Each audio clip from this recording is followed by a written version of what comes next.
Boom, I'm in the room. Good evening, everybody. Welcome to everyday conversations regarding mental health or mental well-being. And yeah, thanks for being there. Now, this evening, you know what the show's all about?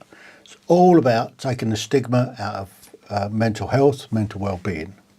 Now, you're here because there's nothing on the telly. And I'm coming to you live from the old Heale Manor. And I'm your host, Lord Heale. Now, I'm still looking for guests. I'm still after guests, UK-based guests, if I can get them, to come on the show and have a chat about a different aspect of mental health or mental well-being. So you've noticed that we've now moved to a Wednesday from Thursday. There's a few reasons for that. Thursdays is a fairly busy day for me, and I don't get time to prep the show, and it's all done at a rush. So that's why, one of the reasons. Another one is we're coming up, hopefully, I'll have the new motorbike soon, and I'll come on to a little bit about motorbikes in a bit. But what I'm going to have a look at tonight is going to look at sort of an overview, maybe look towards suicide, death and bereavement. I had a chat with somebody not so long ago about this subject. Now, what I would say is it's a difficult one to approach, but we will approach it. Evening, Keith. Welcome. If there is anybody else out there, give us the old thumbs up and what's the name? Stick a comment in. Let us know where you're watching from, where you're getting this from, and we'll try and include you in the chat. If you've got any questions or any comments, pop them in the chat as well. Oh, evening, Catherine. Welcome. Now, I don't know whether you heard the advert for Marie Curie. That's trending at the moment on. We get it on some of the commercial radio stations. It's on Gold at the moment. They play it on Gold quite a bit. And it's such a depressing, so depressing. Why somebody like Marie Curie come up with such a depressing advert for bereavement? Now, bereavement, yes, it's painful. It's something that happens naturally when somebody dies. You've got the initial shock, and then you go into, for want of another word, the grieving process. But what you really want to be doing is, instead of mourning the loss, is celebrate the life that was. Because the person, I mean, they're still there. They'll still be there in your heart, although they're gone physically. You still have your fond memories of them.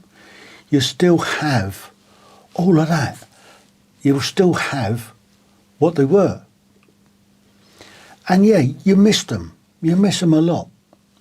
I still miss Dave and Sandra. I mean, now it's getting on for 17, 18 years ago. So, and we're still, in fact, Ro and I had a chat about them this evening over the dinner table. So we still talk about them. They're still in our hearts. But this Marie Curie advert is, I don't know what it is about it. It just seems that it's trying to put somebody into an even darker place.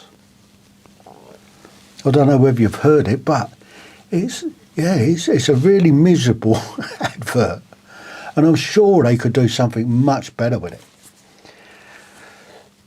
So, yeah, that's still in your memories, and that's important. It's important to grieve, obviously, but also you need to move on. I mean, we lost Harry getting on for, I guess this year it'll be 3 years. Still think about him, still miss the old phone calls. But life does move on. And those that's left behind are left to pick up the pieces. So I said I was going to talk a bit about the motorbike. Now, for me, I've had a little bit of a dark mood recently. I've mentioned it a bit before. I've got my tinnitus is so bad at the moment. It's just, the only way I can explain it is, remember when you go into a really noisy environment, go into a nightclub and it's boom, boom, boom, boom, and you come outside and your ears are ringing, and it tends to be really loud. For me, at the moment, that is 24/7. There's no let up for it.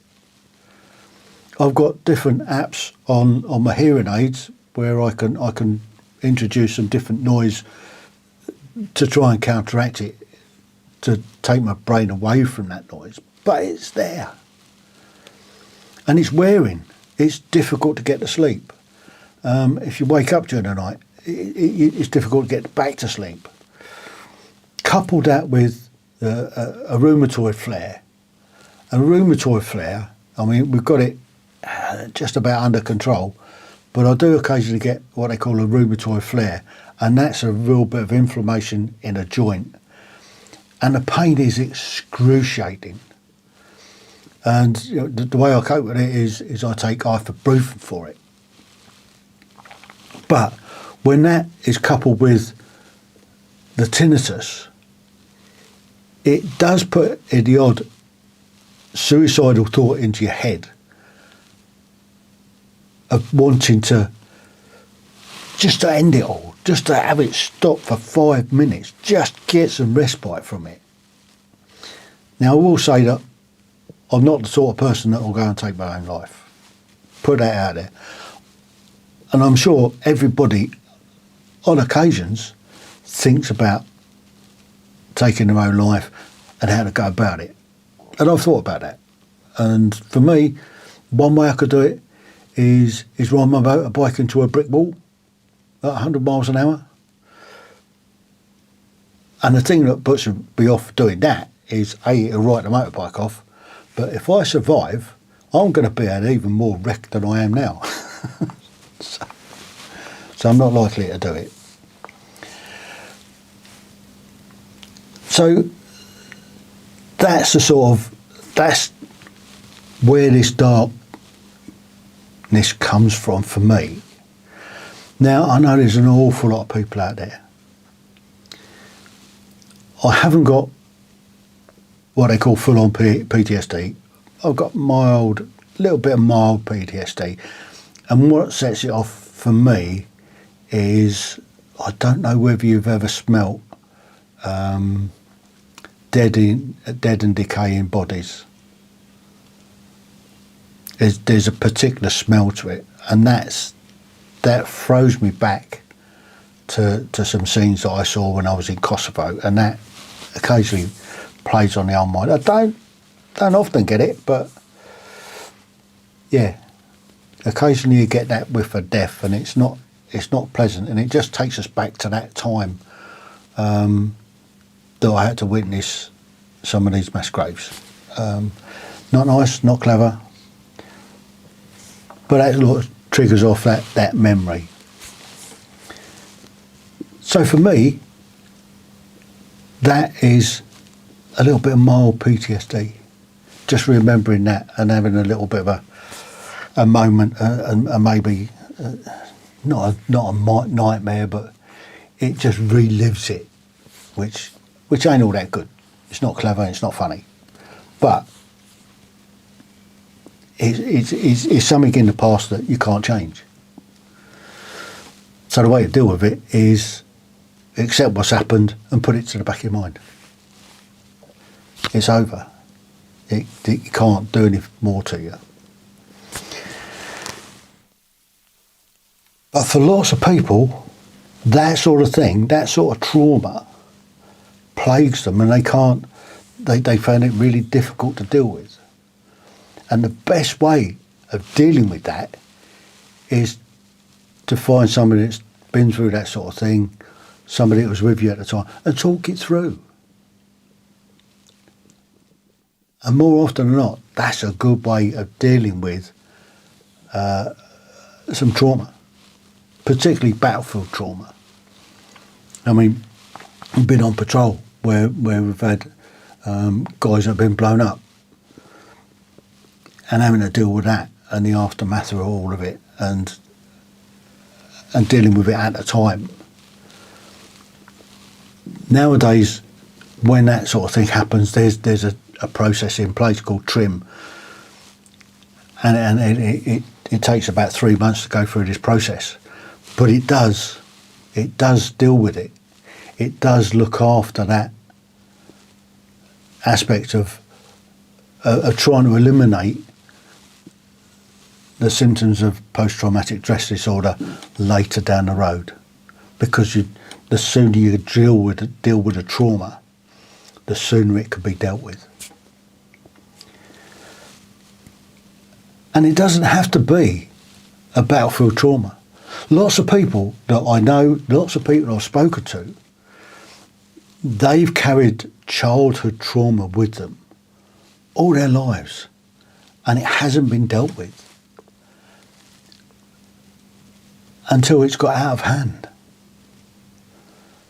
Now, a childhood trauma can be lots of different things. Lots of children see stuff that they shouldn't see, and that can have an effect on them. For instance, a child where a parent has died suddenly, that could be a trauma that they've carried with them all their lives. They blame themselves for it. They blame themselves because their parent has lost their life. And it's even worse if the parent has taken their own life. And the child then bottles it all up and thinks that it's their fault that they've done it. That can really have a devastating effect on somebody that they carry with them for a long time. Somebody just out walking a dog comes across a dead body in the woods or somewhere. That can be a traumatic thing that triggers something. And quite often, that sort of thing is never dealt with. I don't know, you see it, I forget the case, but somebody found somebody that had been murdered, reported it and everything like that, had given a statement, and that's it, job finished, don't want to see him again. But then that person has got that trauma of seeing that dead body. And that can trigger all sorts of things. So what they should do in that particular sort of incident, they should be trimmed. Because what you see, there are ways of dealing with it. And the way that the military do it is if there's a traumatic incident kicks off, there's a team that's mounted that goes in 72 hours after the event.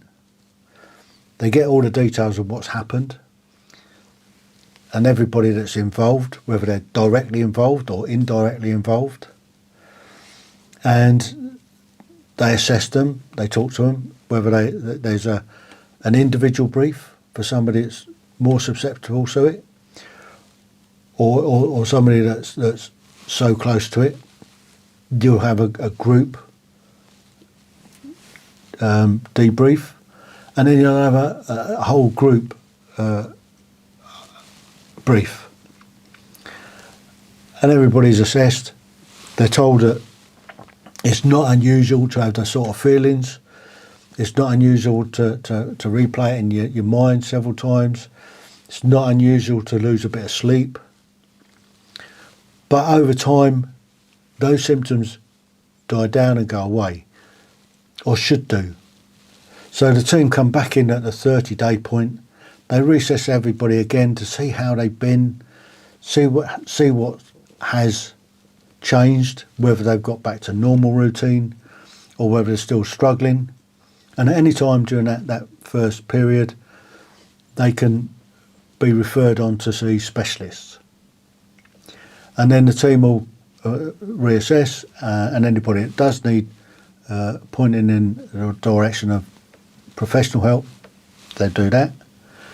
And then the team will come back in at the 3-month point, reassess everybody again, and hopefully everybody's back to normal. That's a quick way of dealing with a traumatic incident. And that generally has been proved to prevent post-traumatic stress disorder settling in. And any time during that period or after that period, people are struggling with it, then they can get professional help. And that's the important part. It's getting that professional help. And if we could do that for everybody, you would see the back end of PTSD. But there are cases of Falklands veterans still coming forward, having had those problems. And it's recognising the symptoms. I mean, some of the symptoms are a lack of sleep. You're drinking a lot more. You're a lot more irritable. You've got a very short fuse. If your behaviour changes, and you quite often hear people say, well, you don't see him himself, he's not normally like that, then that could be one of the indicators that there's something not right. And if you do see somebody that you normally see that's generally fine and jovial and all the rest of it, and they don't see himself, and you've got the time, and that's the key, having a bit of time to be able to go and say, are you all right, mate? And the normal answer is, yeah, I'm fine. No, are you really all right? You don't seem yourself. And that gives them an opening to open up. And when they do start opening up, all it needs sometimes is just having these two ears just to listen. You don't need to say an awful lot. Just nod and chip in occasionally. If they're starting to dry up a bit, encourage them to open up a bit more. And sometimes that's all it takes to help somebody. And you generally find that you've done that, they tend to feel a lot better about it. And if they're still feeling a bit not themselves, then you can say, well, have you thought about seeing your doctor or having a chat with so-and-so, and it just helps prevent somebody going down that dark alley, that darkness, that sort of, that horribleness that sometimes envelops you. You feel that like there's no way out. There's no help. But there is. There's always help. There's always somebody out there to help.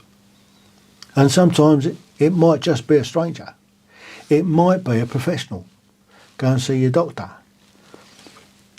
For us veterans, we're lucky. We've got veterans groups. And for us that live down here in the south, we're extra lucky because we've got even more. Because there's so many veterans live in this area, there's quite a few different veterans groups that are out there that can give that help. And for me, something that takes my mind off of it is I've got a little BSA Bantam out in the toy shed here at the Heale Manor, and I'm doing that up at the moment. Now, let me tell you a little story. There's inside the clutch housing, there's a primary drive chain that goes from the drive to the back wheels and to the bottom of the small end or the big end where the piston goes up and down. There's a chain that connects the two. The chain was really slack and had about an inch and a half of play on it, which made it didn't run particularly well. So I've ordered a new chain. The chain came, but the chain didn't have a link in it, which I thought was odd. So I got the old chain off because that had a link in, popped that off, and trying to get the new chain on just wouldn't have none of it. So I've ended up taking all the clutch parts out, taking that clutch. So I'm thinking, I can't get the front sprocket off, the back sprocket's off, and there's all bits in my hands. I'm thinking, what do I do with this? So I've rung the people up and said, look, how'd you get this chain on? Oh, we've sent you the wrong chain. There should be a link with it. Now you tell me. So now I've got a new chain, the one with the link, and so I've got to go and fit that. But I've now got a load of doobie whatsits, clutch parts to get back in, and they're on springs, and then I needed a special tool to be able to compress the springs to get the big circlic pin to hold it all together. So I'm waiting for that to come. And I thought, while I'm at it, I might as well change the clutch. So I've got some new clutch pads. So that takes out a bit of stress, or does it add to it? It certainly produces a few profane syllables. But there you go. That's a look at trauma. Looking at, so we've covered a bit about bereavement and that awful Marie Curie advert on the radio. I don't know why they've done it. It just doesn't seem good. But yeah, there is a way through it. And if you do see somebody that's not themselves, then you can always chip in and ask them if they're okay. So until next Wednesday, so we're going Wednesday every week now. I'm still looking for guests. I still would like to see some guests, and that would be brilliant. If you know somebody that would like to come on the show and have a chat about anything to do with mental well-being, the more people talk about it, the more people can talk about it because they see other people talking about it, and it opens stuff up, and it's okay not to be okay. So that's it for this week. I hope you've taken something from it. If there is anybody out there that would like to come on the show, you can find out to contact me in the description below and all the rest of it. So until next Wednesday, I'll hopefully, inshallah, have a guest on. So until then, TTFN. Ta-ta for now.